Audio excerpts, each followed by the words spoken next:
Hello friends. स्वागत है अपना अपने YouTube channel learning mathematics hub पे। लर्निंग मैथमेटिक्स हब पे आपका स्वागत है। फिजिक्स यानी भौतिकी का चैप्टर 1 प्रकाश का प्रवर्तन, टॉप 50 मोस्ट वीवीआई ऑब्जेक्टिव जो बोर्ड एग्जाम में आता है। अगर यह सवाल आप याद कर लेते हैं तो यकीनन मानिए बोर्ड एग्जाम में 100% क्वेश्चन सोल्व कर लेंगे और अच्छा मार्क्स भी आपका आ जाएगा।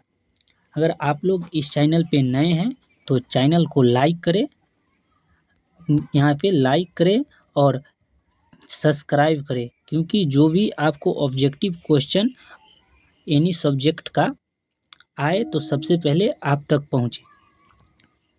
यकीनन है कि टॉप 50 ऑब्जेक्टिव आपके बोर्ड एग्जाम में हूबहू यही से छपेगा। तो चलिए बिना टाइम वेस्ट किए हम क्वेश्चन स्टार्ट करते हैं।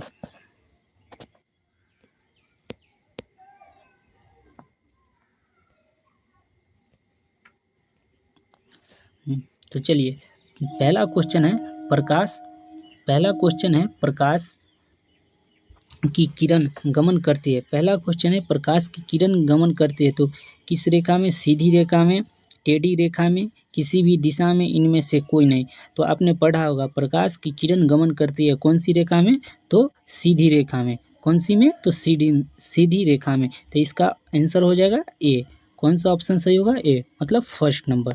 चलिए सेकेंड क्वेश्चन। यहाँ पे बोल रहे हैं जो मोटर गाड़ी के साइड मिरर चालक के सामने में लगा रहता है, मतलब बोला है मोटर गाड़ी के साइड मिरर में कौन सा दर्पण का उपयोग किया जाता है। तो आपने पढ़ा होगा साइड मिरर में किस दर्पण का उपयोग किया जाता है? तो उत्तल दर्पण का। किसका? उत्तल दर्पण का। इसका ऑप्शन बी नंबर। चलिए नेक्स्ट क्वेश्चन। इसमें जो अवतल दर्पण की फोकस दूरी उसकी वक्रता त्रिज्या की क्या होती है? दुगनी होती है, आधी होती है, तिगुनी होती है या चौथाई होती है?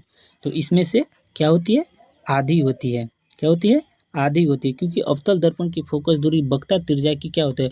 एक अवतल दर्पण होगा उसकी फोकस दूरी वक्रता त्रिज्या की आधी होती है। इसका ऑप्शन बी नंबर होगा। चलिए नेक्स्ट क्वेश्चन। इसका लगता है ऑप्शन नीचे है। इसका ऑप्शन नीचे है। समतल दर्पण द्वारा बना प्रतिबिंब कैसा होता है? समतल दर्पण द्वारा वास्तविक तो नहीं होता है। अगला चलिए देखते हैं। वास्तविक तो नहीं है कि काल्पनिक और आभासी, दोनों इनमें से कोई नहीं, क्योंकि समतल दर्पण में तो काल्पनिक और आभासी होता है। क्या होता है? काल्पनिक और आभासी होता है। ऑप्शन नंबर बी सही होगा। चलिए नेक्स्ट क्वेश्चन।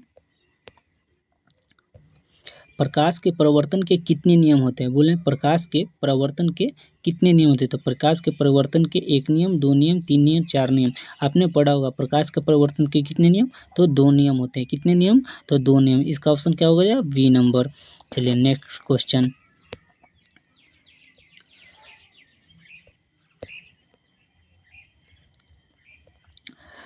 जब प्रकाश की किरण हवा से कांच में प्रवेश करती है तो वह मूर्ति है। जैसे कि आपने पढ़ा होगा ये प्रकाश की किरण हवा से कांच में एक जो ड्रॉ लाइन होता है ये अभिलंब होती है। तो ऊपर हवा से कांच में आता है तो अभिलंब की ओर सटता है। अगर कांच से हवा में आता तो अभिलंब से दूर हटता है। जैसे सघन से विरल में आता है तो अभिलंब की ओर सटता है। तो ये में सघन हो गया हवा और विरल हो गया कांच। तो यहाँ पे सघन से विरल से सघन में आएगा तो अभिलंब की ओर सटेगा। तो क्या होगा? तो बोला हवा से कांच में प्रवेश करती है, तो हवा से कांच में मतलब विरल से सघन में प्रवेश कर रहा है तो अभिलंब के निकट होगा। क्या होगा? अभिलंब के निकट। इसका ऑप्शन नंबर क्या होगा? बी। कौन सा सही होगा? Option number B. यकीनन मानिए ये बोर्ड में क्वेश्चन आने की संभावना बहुत ज़्यादा है। 100% बोर्ड में आने की संभावना है ये क्वेश्चन। चलिए नेक्स्ट क्वेश्चन। किसी भी वस्तु का हमेशा सीधा प्रतिबिंब प्राप्त करने के लिए कौन सा दर्पण संभव होती है? बोल है जे किसी भी वस्तु का हमेशा सीधा प्रतिबिंब प्राप्त करने के लिए कौन सा दर्पण संभव होता है? तो केवल समतल दर्पण, केवल अवतल दर्पण, केवल उत्तल दर्पण, समतल तथा उत्तल दोनों। तो इसमें होगा समतल तथा उत्तल दोनों, यह सीधा प्रतिबिंब बनाता है। इसका क्या ऑप्शन हो जाएगा? D number. क्या होगा? D number. ये सब क्वेश्चन बोर्ड एग्जाम के लिए मोस्ट VVI है। अगर ये सब आप याद कर लेते हैं तो अच्छे मार्क्स प्राप्त करेंगे। चलिए नेक्स्ट क्वेश्चन।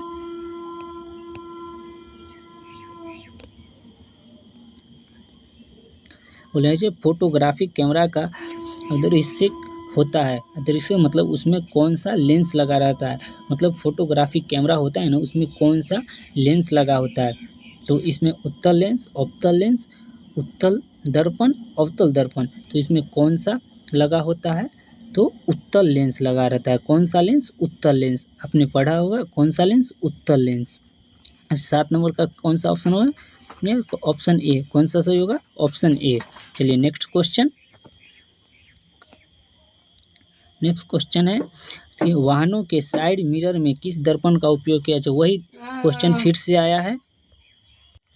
वाहनों के साइड मिरर में किस दर्पण का उपयोग किया जाता है? तो आपने पढ़ा होगा वाहनों के जो पहले क्वेश्चन आया था वही क्वेश्चन को फिर से यहाँ पे दोहराया गया। जो वाहनों के साइड मिरर में किस दर्पण का उपयोग किया जाता है, क्योंकि ये वो मोस्ट इम्पोर्टेंट क्वेश्चन है, इसीलिए आया। वाहनों के साइड में किस दर्पण का उपयोग किया जाता है? तो उत्तल दर्पण। आपने आगे पढ़ा होगा उत्तल दर्पण। कौन सा दर्पण? उत्तल। इसका ऑप्शन नंबर बी। कौन सा सही हुआ? ऑप्शन बी सही हुआ है। तो करिए नेक्स्ट क्वेश्चन। यहाँ पे बोले एक अवतल दर्पण की फोकस दूरी अगर 10 सेंटीमीटर है तो उसकी वक्रता त्रिज्या क्या होगी। आपने बोला है कि ये अवतल दर्पण की फोकस दूरी 10 सेंटीमीटर, उसका वक्रता त्रिज्या आपने पढ़ा होगा F बराबर R/2। F बराबर R/2, क्योंकि वक्रता त्रिज्या पूछ रहा है। F बराबर R/2 होता है। तो यहाँ पे ये वक्रता त्रिज्या, F से आपको फोकस दूरी दर्शाता है और R से त्रिज्या। तो R इधर जाएगा तो R बराबर 2F होगा। क्या होगा? 2F। तो 10 × 20, यहाँ पे 20 ऑप्शन होनी चाहिए, डी नंबर। जो यहाँ पे रॉन्ग है, इसका क्या ऑप्शन होगा? 20। जो ऑप्शन डी में थोड़ा सा मिस्टेक है। क्या होगा? D number. चलिए नेक्स्ट क्वेश्चन बढ़ते हैं। यहाँ पे बोला है प्रकाश के परावर्तन के नियम से निर्धारित है। तो प्रकाश के परावर्तन के नियम से निर्धारित क्या है? आपतन कोण बराबर परावर्तन कोण। चलिए फर्स्ट नंबर ही सही हो गया। चलिए नेक्स्ट क्वेश्चन बढ़ते हैं।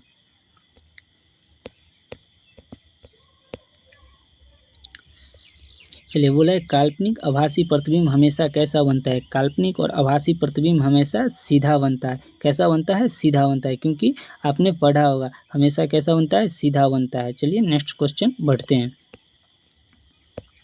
बोले समतल दर्पण का रेखीय आवर्धन m होता है। बोला समतल दर्पण का रेखीय आवर्धन कैसा होता है? तो 1 से कम, 1 से अधिक, 1 के बराबर या 0। तो ये क्या होता है? 1 से अधिक के होता है। आवर्धन क्षमता 1 से अधिक के होता है। इसका नंबर ये बी।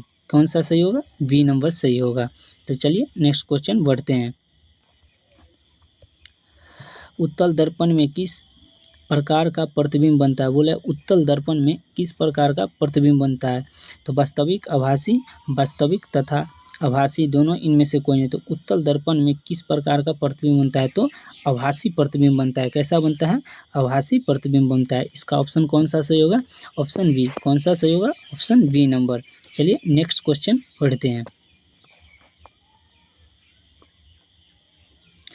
दाढ़ी बनाने या हजामत के लिए किस दर्पण का उपयोग किया जाता है? आपने पढ़ा होगा साइड मिरर या दाढ़ी बनाने में कौन सा दर्पण का उपयोग किया जाता है, या सर्च टॉर्च लाइट में किस दर्पण का उपयोग किया जाता है। तो इस सभी में आप लोग को दाढ़ी बनाने में उपयोग कौन सा किया जाता है? समतल, उत्तल, अवतल, इनमें से कोई नहीं। तो कौन सा किया जाता है? तो अवतल। कौन सा नंबर? सी। कौन नंबर? सी। अगर ये सब क्वेश्चन आपने याद कर लिया तो बोर्ड एग्जाम में आपने 100% आप क्वेश्चन सोल्व करके आएंगे और बहुत अच्छा मार्क्स भी आप प्राप्त करेंगे।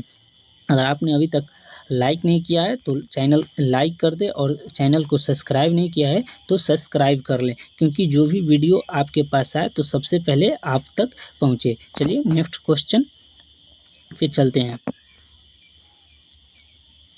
में बोला है निम्नलिखित में से कौन सा दर्पण सूत्र है, निम्नलिखित में से कौन सा दर्पण सूत्र है, 1/v प्लस 1/u बराबर 1/f। दो ही ऑप्शन है, दो नीचे कहीं होगा, हाँ दो नीचे है, 1/f प्लस 1/u, ये दोनों तो नहीं होगा, इस दोनों में ही होगा। तो कौन सा है, 1/v प्लस माइनस 1/u बराबर 1/f, कौन सा सही है, ऑप्शन नंबर बी, कौन सा, ऑप्शन नंबर बी। तो चलिए नेक्स्ट क्वेश्चन बोला है किसी दर्पण द्वारा केवल आभासी और छोटा प्रतिबिंब बनता है, किस दर्पण द्वारा आभासी और छोटा प्रतिबिंब बनता है। तो अवतल दर्पण, उत्तल दर्पण, समतल दर्पण, इनमें से कोई। अवतल दर्पण में तो बड़ा बनता है क्योंकि इसमें दाढ़ी बनाने में काम आते हैं, तो इसी तो होगा नहीं। उत्तल दर्पण होगा क्योंकि समतल दर्पण भी बड़ा प्रतिबिंब बनाता है, तो वस्तु के बराबर बनाता है समतल दर्पण। तो उत्तल दर्पण, कौन सा दर्पण होगा, उत्तल दर्पण, ऑप्शन नंबर वी, कौन सा सही होगा, ऑप्शन नंबर वी। चलिए नेक्स्ट क्वेश्चन,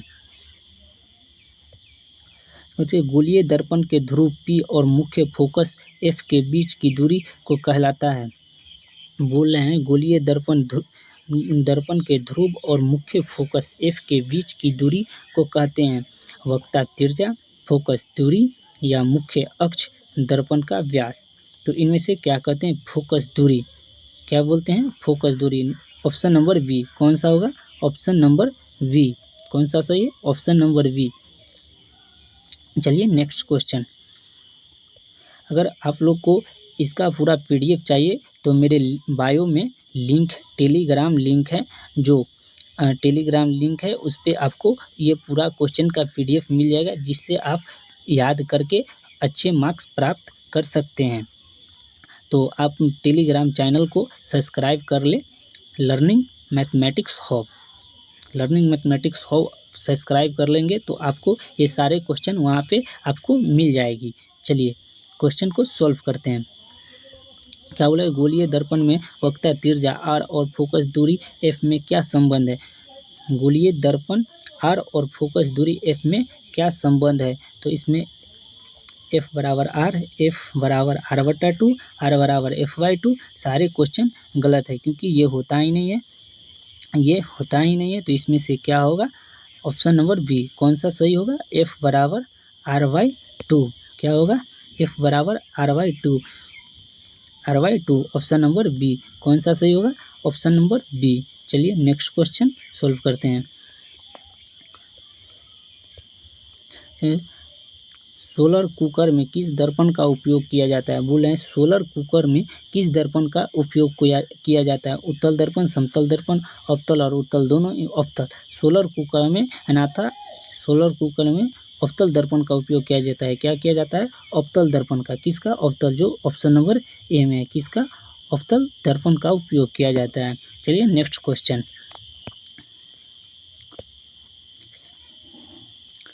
सर्च लाइट का परावर्तन सतह होता है, लाइट का परावर्तन सतह होता है, इसका कौन सा ऑप्शन सही होगा। तो उत्तल दर्पण, अवतल दर्पण, समतल दर्पण, इनमें से कौन सा होगा, एक ऑप्शन तो आर हो सकती है, नीचे होगी, जो इनमें से कोई नहीं, तो इसको छोड़ ही दीजिए। तो ये क्या है, सर्च लाइट में कौन सर्च लाइट का परावर्तक सतह है, तो इसका हो जाएगा बी नंबर, क्या होगा, बी नंबर, क्या होगा, बी नंबर, कौन, अवतल दर्पण, क्या होगा, अवतल दर्पण, अवतल दर्पण, ये सही होगा। चलिए 20 क्वेश्चन हो गया आपका, अभी 30 क्वेश्चन और बचा हुआ है, 30 क्वेश्चन और बचा हुआ है, और अच्छे से आप लोग याद कर लीजिए, जो अच्छे मार्क्स प्राप्त हो सके 10th के फिजिक्स में आपके। चलिए नेक्स्ट क्वेश्चन करते हैं। प्रकाश किस प्रकार का तरंग है, प्रकाश किस प्रकार की तरंग है। तो इसमें कहते हैं अनुदैर्घ्यकरण, अनुप्रस्थ तरंग, गुरुत्व व आकर्षण तरंग, इनमें से कोई नहीं। तो इसका ऑप्शन है बी, अनुप्रस्थ तरंग, मतलब विद्युत चुम्बकीय तरंग है। प्रकाश विद्युत चुम्बकीय, क्योंकि विद्युत से वो कनेक्टिंग रहता है, कौन सा है, विद्युत चुम्बकीय, इसका ऑप्शन कौन सा सही हो जाएगा, बी नंबर, कौन सा, बी नंबर। चलिए नेक्स्ट क्वेश्चन सोल्व करते हैं। निर्वात या शून्य में प्रकाश की चाल क्या होती है? निर्वात या शून्य में प्रकाश की चाल। देखिए 3×10⁸, 3×10⁸, 3×10⁸, 3×10⁸, ये आपको 3×10⁸ देखते ही सही नहीं मारना है, क्योंकि आपका यहाँ पे गलत हो सकता है क्वेश्चन, क्योंकि में मात्रक भी दिए हुए हैं। तो इसमें 3×3 इसमें देख के मारना है। इसमें क्या होता है? 3×10⁸ मीटर प्रति सेकेंड होगा। तो ये जहाँ पे होगा वहीं पे मारिएगा। तो क्या है? Number A. क्या है? Number A. इस क्वेश्चन का राइट आंसर क्या होगा? Number A. चलिए नेक्स्ट क्वेश्चन सोल्व करते हैं। कहते हुए पदार्थ जिनसे होकर प्रकाश आसानी से आर पार कर जाता है क्या कहलाता है? वो पर ये तो आपको पता ही होगा कि वो पदार्थ जिनसे होकर प्रकाश आसानी से आर पार कर जाता है। पारदर्शी पदार्थ, अपारदर्शी पदार्थ, प्रभासी पदार्थ और बटर पेपर, इनमें से कौन सी होगा? तो नंबर 1 होगा। क्यों? पारदर्शी पदार्थ। कौन सा होगा? नंबर ए, पारदर्शी पदार्थ। पारदर्शी पदार्थ। तो चलिए नेक्स्ट क्वेश्चन को सोल्व करते हैं।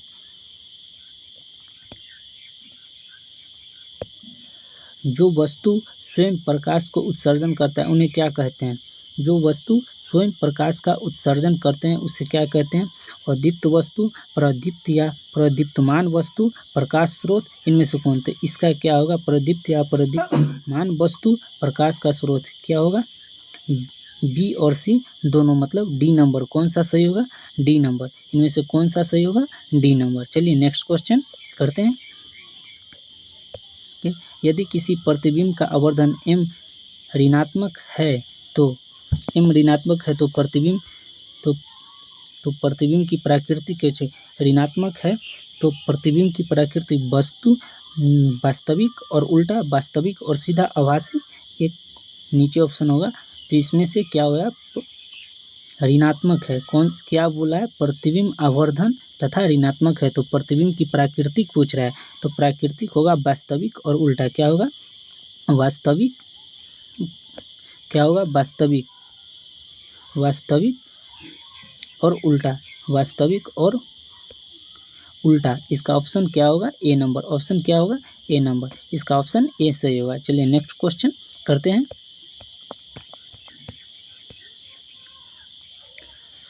इसमें क्या बोला है? किसी वस्तु का बड़ा और वास्तविक प्रतिबिंब किस दर्पण से प्राप्त हो सकता है? किसी वस्तु का बड़ा और वास्तविक प्रतिबिंब, बड़ा पूछ रहा है और वास्तविक प्रतिबिंब किस दर्पण से प्राप्त हो सकता है? तो अवतल दर्पण, उत्तल दर्पण, समतल दर्पण, बेलनाकार दर्पण। तो आपने पीछे बताए होंगे हमने, अवतल दर्पण बड़ा प्रतिबिंब बनाता है जबकि उत्तल दर्पण छोटा प्रतिबिंब बनाता है। अवतल दर्पण जो दाढ़ी और बनाने में काम आता है, इसीलिए उसे अवतल दर्पण, और उत्तल दर्पण साइड मिरर में लगता है। तो इसमें बड़ा प्रतिबिंब पूछा है वास्तविक और बड़ा प्रतिबिंब पूछ रहा है, तो कौन सा होगा? अवतल दर्पण। कौन सा होगा? अवतल दर्पण। Option A. कौन सा सही होगा? अवतल दर्पण। चलिए नेक्स्ट क्वेश्चन करते हैं। ए नंबर होगा इसका सही। तो नेक्स्ट क्वेश्चन, नई करातिल्य चिन्ह परिपाटी के अनुसार अवतल दर्पण की फोकस दूरी होती है। बोला है कि नए करातिल चिन्ह परिपाटी के अनुसार अवतल दर्पण की फोकस दूरी होती है। ये न्यू क्वेश्चन है जो बोर्ड में आने की संभावना अत्यधिक है। तो इसका ऑप्शन नंबर क्या हो जाएगा? घनात्मक, ऋणात्मक, शून्य, या कभी घनात्मक या कभी ऋणात्मक। तो इसका ऑप्शन हो जाए ऋणात्मक, क्योंकि अवतल दर्पण पूछ रहा है। अवतल हमेशा ऋणात्मक होते हैं जबकि उत्तल धनात्मक होते हैं। तो इसका क्या अवतल पूछा है? तो ऋणात्मक। ऑप्शन क्या होगा? Option B number. क्या? Option B number. चलिए नेक्स्ट क्वेश्चन करते हैं। ये तो उत्तल दर्पण की फोकस दूरी हमेशा क्या? उत्तल दर्पण अभी भी बताएं, अवतल माइनस में होता है जबकि उत्तल प्लस में होता है। तो उत्तल दर्पण की फोकस दूरी हमेशा क्या होती है? धनात्मक होती है। क्या होती है? धनात्मक होती है। इसका ऑप्शन क्या होगा? Option A number. क्या होगा? Option A number. Option A सही होगा। चलिए नेक्स्ट क्वेश्चन चलते हैं। गोलीय दर्पण के परावर्तित पृष्ठ के केंद्र को क्या कहा जाता है? बोले गोलीय दर्पण के परावर्तक पृष्ठ के केंद्र को क्या कहा जाता है? तो ध्रुव, वक्ता केंद्र, मुख्य फोकस या मुख्य अक्ष। तो इसे कहते हैं वक्ता केंद्र। कौन सा कहते हैं? इसे कहते हैं वक्ता केंद्र। कौन सा कहते हैं? वक्ता केंद्र। इसका ऑप्शन कौन सा सही होगा? Option number B. कौन सा सही होगा? Option number B. तो चलिए नेक्स्ट क्वेश्चन करते हैं। कहते हैं प्रकाश की किरणों के समूह को क्या कहते हैं? प्रकाश स्रोत, किरण पुंज या नेक्स्ट आगे दो और ऑप्शन और होंगे। तो यहाँ पे देखते हैं या परिपाटी या प्रकीर्णन। तो इनमें से क्या होगा? इनमें से क्या होगा? प्रकाश की प्रकीर्णन के समूहों को क्या कहते हैं? तो इसका होगा किरण पुंज, क्योंकि वो समूह में आते हैं। किरण पुंज होगा। क्या होगा? किरण पुंज। इसका ऑप्शन नंबर क्या सही होगा? बी। ऑप्शन क्या सही होगा? Option B. तो चलिए नेक्स्ट क्वेश्चन करते हैं। चलिए नेक्स्ट क्वेश्चन, आपको 31 नंबर क्वेश्चन पे आ गए हैं हम लोग। बहुत जल्द ही 50 ऑब्जेक्टिव मोस्ट वीवीआई खत्म करने वाले हैं। तो चलिए 31 नंबर क्या बोल रहा है? जी, मुख्य अक्ष के समांतर आने वाली किरण अवतल दर्पण से परावर्तन के बाद कहाँ मिलती है? बोले मुख्य अक्ष के समांतर आने वाली किरण अवतल दर्पण से परावर्तन के बाद कहाँ मिलती है? मुख्य अक्ष से कोई भी मतलब आने वाली किरण परावर्तन के बाद कहाँ मिलती है? तो मुख्य फोकस पर। कहाँ मिलती है? तो मुख्य फोकस पर। इसका ऑप्शन क्या होगा? Option number B. कौन सा सही होगा? बी। कहाँ मिलती है? तो मुख्य फोकस पे। चलिए नेक्स्ट क्वेश्चन, समतल दर्पण की फोकस दूरी कितनी होती है? समतल दर्पण की फोकस दूरी 0 होती है, 150 क्या होती है? तो समतल दर्पण की क्या होती है? अनंत। ए नंबर क्या होगा? इन्फिनाइट। क्या होगा? इन्फिनाइट। क्या होगा? इन्फिनाइट। इसका ऑप्शन नंबर क्या होगा? ए। समतल दर्पण की फोकस दूरी हमेशा इन्फिनाइट होती है, मतलब अनंत।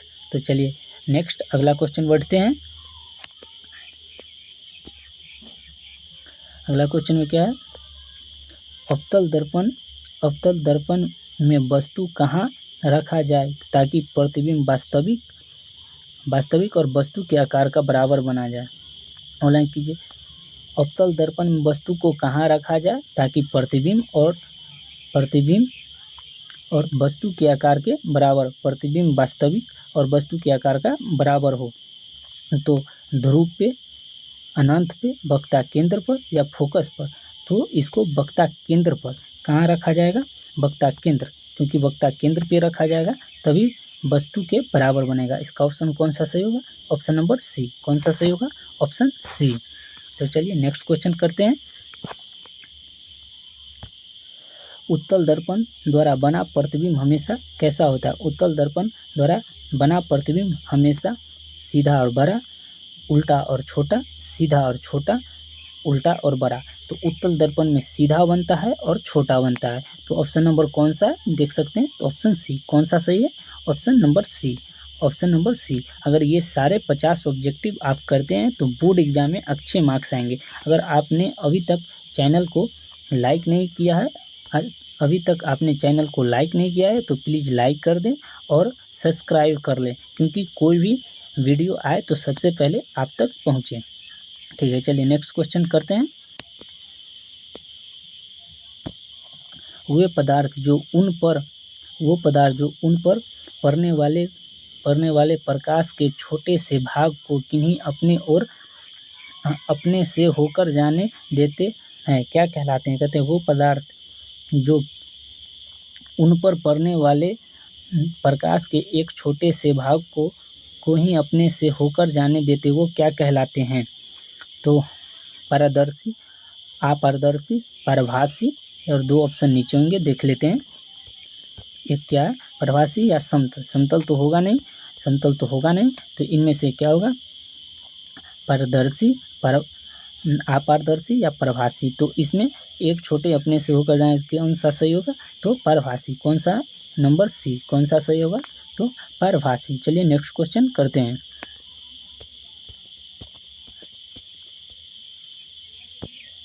तो प्रकाश के परावर्तन परावर्तन में आपतन कोण किसके बराबर होते हैं? प्रकाश के परावर्तन में आपतन कोण किसके बराबर होते हैं? परावर्तन कोण के, अपवर्तन कोण के, विचलन कोण के, शून्य के। तो इसका क्या होगा? ऑप्शन नंबर ए परावर्तन कोण के। कौन सा सही होगा? ऑप्शन ए किसका? परावर्तन कोण के। तो चलिए नेक्स्ट क्वेश्चन करते हैं। यदि आपतन कोण का मान 60 डिग्री है तो परावर्तन कोण का मान होगा। यदि आपतन कोण का मान 60 डिग्री है तो परावर्तन कोण का भी मान आपतन कोण बराबर होता है परावर्तन कोण। आपतन कोण बराबर होता है परावर्तन कोण। तो अगर आपतन कोण 60 डिग्री है तो परावर्तन कोण भी कितना होगा? 60 डिग्री होगा। ऑप्शन नंबर कौन सा है? तो बी, ऑप्शन नंबर बी। सारे क्वेश्चन को समझ के बनाने से ये होगा, आपको याद रहेगा। चलिए नेक्स्ट क्वेश्चन करते हैं। तेल लगा हुआ कागज किस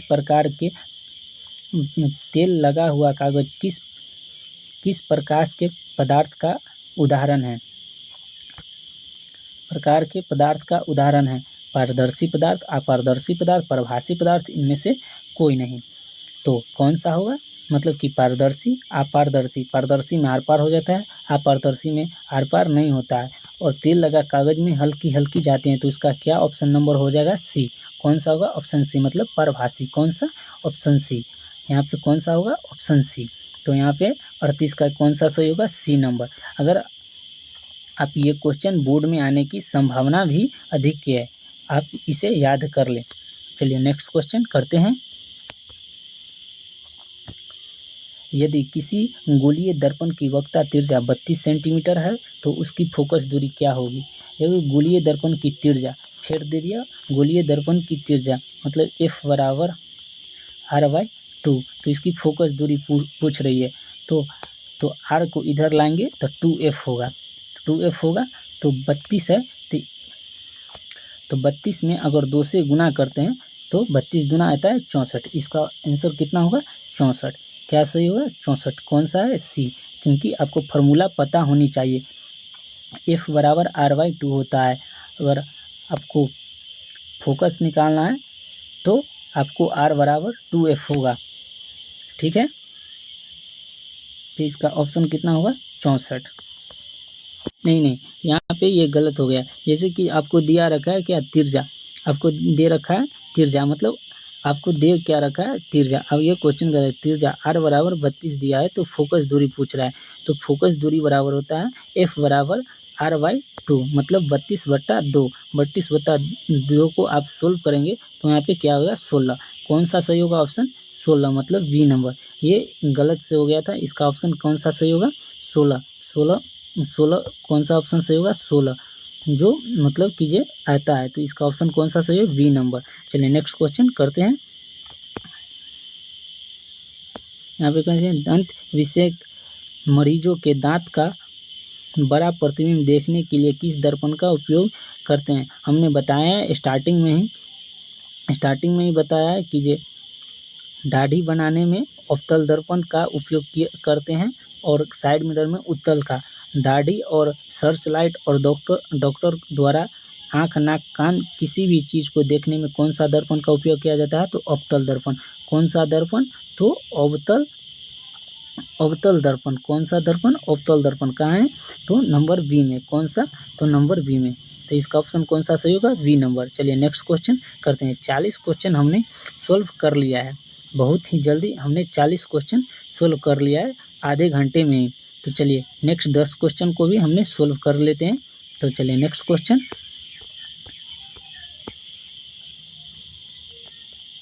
यहाँ पे कारों या गाड़ियों के अग्रदीप मतलब कि हेडलाइट में किस दर्पण का उपयोग किया जाता है? बोला है कार या गाड़ियों के मतलब हेडलाइट में किस दर्पण का उपयोग किया जाता है? अवतल दर्पण, उत्तल दर्पण, समतल दर्पण या परलौकिकीय दर्पण किए? तो इसमें से गाड़ी के हेडलाइट में किस दर्पण का उपयोग किया जाता है?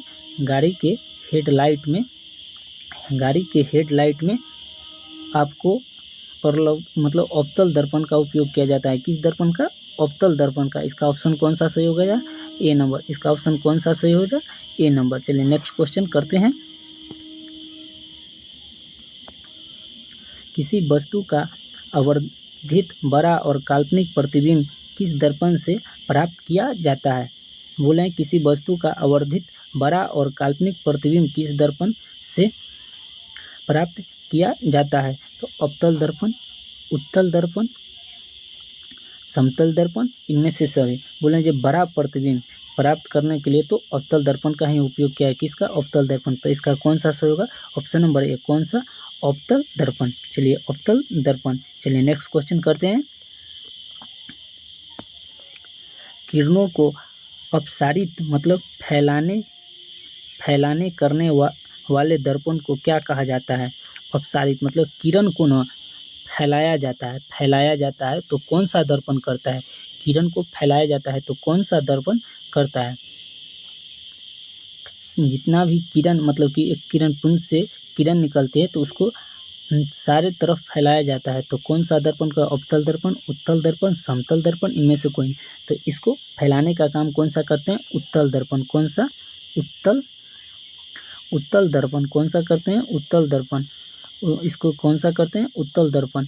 तो इस ऑप्शन नंबर कौन सा है? Option number B. कौन सा है? Option number B. कौन सा है? ऑप्शन नंबर बी, उत्तल दर्पण। तो इसका कौन सा सही हो जाएगा? उत्तल दर्पण। चलिए नेक्स्ट क्वेश्चन करते हैं। बोलते हैं मुख्य अक्ष के ऊपर प्लस वाई अक्ष मापी जाने वाली दूरियां मानी जाती है। मुख्य अक्ष के ऊपर प्लस वाई अक्ष मापी जाने वाली दूरियां मानी जाती हैं। तो इसका कौन सा? धनात्मक, ऋणात्मक, शून्य, काल्पनिक। तो इसका ऑप्शन कौन सा सही होगा? धनात्मक। कौन सा? धनात्मक, जो ऑप्शन नंबर बी में है। कौन सा? धनात्मक, जो ऑप्शन नंबर इसमें ऑप्शन नंबर बी में है। चलिए हमने 44 सवाल कर रहे हैं, आप ऐसे ही बने रहिए। चलिए नेक्स्ट सवाल करते हैं।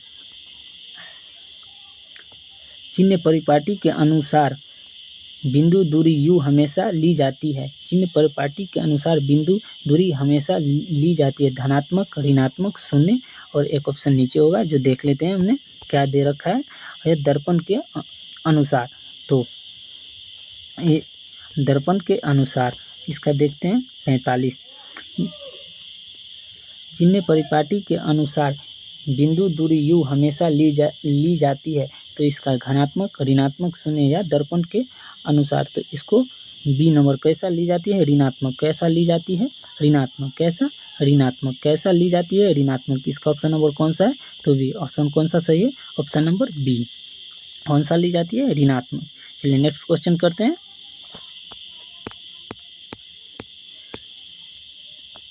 46 गोलीय दर्पण के परावर्तक पृष्ठ की वृत्ताकार सीमा रेखा का व्यास कहलाता है। सीमा रेखा का व्यास कहलाता है मुख्य फोकस, वक्रता त्रिज्या, मुख्य अक्ष, दर्पण द्वारक। तो इसका कौन सा होगा? दर्पण द्वारक। कौन सा सही होगा? दर्पण द्वारक, जो ऑप्शन नंबर डी में है। कौन सा है? ऑप्शन नंबर डी में। कौन सा है? ऑप्शन नंबर डी में। चलिए नेक्स्ट क्वेश्चन करते हैं। हमें बहुत ही जल्दी 50 ऑब्जेक्टिव खत्म करने वाले। Option number D. चलिए नेक्स्ट क्वेश्चन करते हैं। तो किसी चमकदार सतह से प्रकाश की किरण टकराकर निश्चित नियमों के साथ वापस लौट जाते हैं। निश्चित नियमों के साथ वापस लौटता है तो क्या कहलाता है? निश्चित नियमों में वापस लौटता है तो क्या? प्रकाश का प्रवर्तन, प्रकाश का अपवर्तन, प्रकाश की प्रकीर्णन, वर्ण विक्षेपण। तो इसका कौन सा है? तो प्रकाश के प्रवर्तन। जब चमकदार सतह से प्रकाश की किरण टकराकर निश्चित नियमों के साथ वापस लौटना कहलाती है प्रकाश का प्रवर्तन। क्या कहलाती है? प्रकाश का प्रवर्तन, जो ऑप्शन नंबर कौन है? बी। जो ऑप्शन नंबर कौन है? बी है। चलिए नेक्स्ट क्वेश्चन करते हैं। अब खत्म ही होने वाला है 50 ऑब्जेक्टिव। चलिए नेक्स्ट।